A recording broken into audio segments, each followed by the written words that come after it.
Hey guys, this is mjavedva with another quick tip to know whether how you can delete your phone number from your Microsoft account. So to delete your phone number, sign into your Microsoft account and go to My Microsoft account under your profile menu.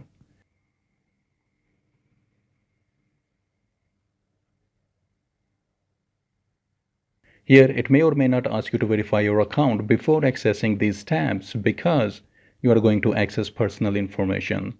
So verify your account if it asks.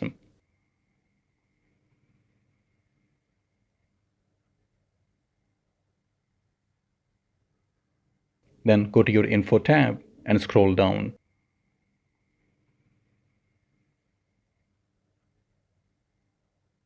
Here click on Edit Account Info.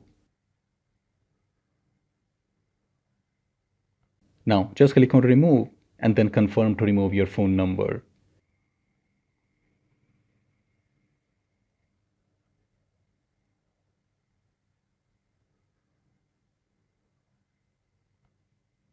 Now it's been deleted and you can add your new phone number by clicking on Add Phone Number.